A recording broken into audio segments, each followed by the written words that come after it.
Hi friends, welcome to VTeach. Here I am going to take electronic devices and circuits subject. In that subject, after completion of this subject, we are able to understand what is the diode and how the junction is forming and how the temperature is affecting on the diode, and as well as we are going to discuss about BJT, bipolar junction transistor, and field effect transistor, and low frequency analysis of that one and high frequency analysis of the transistor also we are going to study in this electronic devices circuit subject. So as a prerequisite electronic devices circuit, we need to understand what is the junction and as well as what is the semiconductors, because junction is going to be formed by the semiconductors. So already we studied in the first semester, that is a semiconductor physics. So that prerequisite information again we are going to recollect for the understanding of the diode and as well as the transistors. So as a first topic, I would like to start with the Hall effect. So what is the Hall effect means? Whenever current carrying conductor placed in a magnetic field, then the conductor will be experienced by some EMF, electromotive force, that we are going to study in the Hall effect. For example, if you are taken, this is a conductor material. For this conductor material, we need to give some electrical energy to this one. Check it here, from the left side it is a positive and this is a negative. I am giving like this. Then once again I am telling to you, this is a positive and this is a negative. Then what will happen?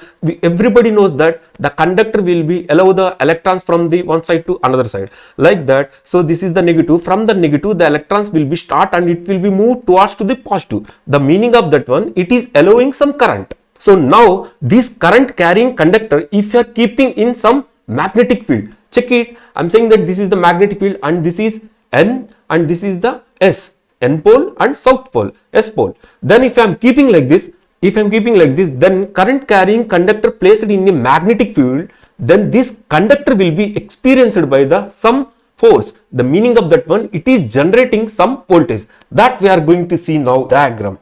In this diagram, you can see here, this is the Hall strip, which we can take, it may be the conductor or it may be the semiconductor. So here one side you can see the point 3 and 4, in these edges I have given some current through one resistor. This is the variable resistor. By changing this resistor, you can change the current. So what will happen here? The negative through the negative, the electrons move from the 3 point to 4 point, because always the electrons will attracted by the positive. So due to that, the electrons will move from the 3 to 4. Basically it is a conductor. So whenever we are keeping this conductor in a magnetic field, then this electron which is moving from the point 3 to 4, it will be try to attracted by the magnetic field. So that's why it will change the directions. It will change the direction and some of the electrons will be moved to the one side and some of, you can see that here there is absent of electron. The meaning of that one, electrons are moving this side, then the holes are coming to this side. One side you can find out the more amount of electrons,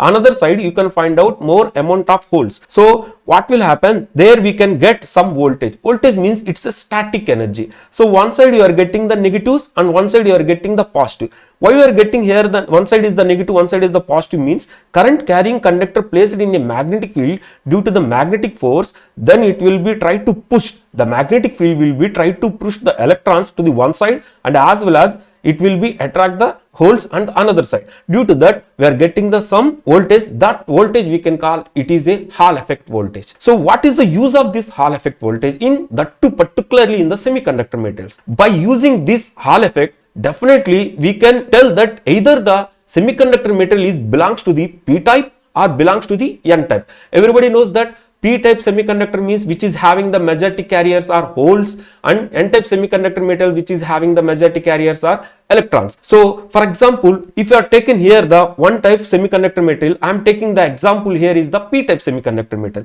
If I am taking the P type semiconductor metal here, then the electrons will be moved in one side. For example, we are assuming like that electrons are moved in the left side for P type semiconductor material. Then if I am taking the N type semiconductor material, then the electrons will be come to the opposite direction. In previously where the electrons is there, then it will be come to the opposite direction. For P side, we are assumed like that the electrons are coming here. Then for the N side, then here you can get the electrons. The meaning of that one, for the P type semiconductor, you will get the voltage, for example, positive voltage you are getting for the p-type semiconductor metal. Then if you are taking the n-type semiconductor metal, you will get the reverse polarity of that one. The meaning of that one is, it's very clear.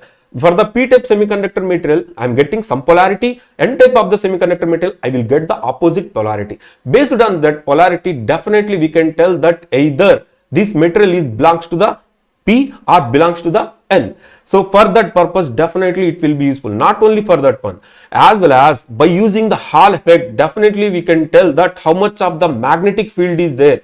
Okay, and as well as we can calculate how much of the electric density and as well as the how much of the magnetic density. For that, we are having one formula. Based on that formula, definitely we can calculate the how much of the magnetic flux density is there inside of the strip, that is Hall effect strip, and as well as how much of the current is there inside of the strips by using this formula. Okay, so what is the output we are getting? We are getting in the strip. If I am taking the strip, how much of the output we are getting, that output voltage also we can calculate. So you need to understand that voltage depends upon what? That voltage basically depends upon the few parameters. That is, first, Hall effect depends upon the magnetic field. Based on our knowledge, magnetic field and as well as the electric field. Electric field means how much of the current we are giving, and as well as the magnetic field means how much of the flux density is there. For example, if I am increasing the flux density, definitely it will be effect on my output voltage, that is called as a Hall voltage. As well as if I am increasing the electrical energy, according to that, definitely the output voltage will be increased. So we can calculate the electric field and as well as we can calculate the magnetic flux density by using the Hall effect. So you can see here the formula, it belongs to the what? Already we discussed the two parameters in that is the magnetic field density, which is called B, and electric current, that is called I. You can see here KH is the Hall effect coefficient. Hall effect coefficient means it is purely depends upon the material, because we discussed that p-type semiconductor materials is having the some property and as well as n-type having the some property. Even though if you are taking the some metals also, it is having some property. So that's why, so the KH is not same for the all the materials, it's a different. That is, KH is purely depends upon the material what we are taken. Next come for the I, that is the current how much you are giving, that is the electric. For the electric field, how much of the current you are giving, that is I, and B, that is the magnetic flux density, and T, this is also going to play the major role, that is the thickness of the strip. This is also important in these parameters. So check it here. If we are increasing the magnetic field or if you are increasing the electric field, then the voltage, Hall effect voltage is going to be increased. But if you are coming for the thickness, check it. If I am increasing the thickness of this one, if I am increasing the thickness of this one, then the magnetic flux is not going to be affect more on this large area. Is it right? If I am increasing the thickness, then what will happen? That much magnetic field not going to be affect on this one, right? So that's the reason thickness is inversely proportional to the my voltage, because if I am having the more magnetic field, more electric field, then I am able to generate the Hall effect, more Hall effect voltage. But here, if I am having the high thickness, even though if I am giving the more magnetic field also, if the thickness is going to be increased, ultimately we can say that more magnetic flux is not going to be produced on this metal, or it may be the semiconductor. Finally, from this diagram, we can see that point 1 and point 2, you can see these two edges.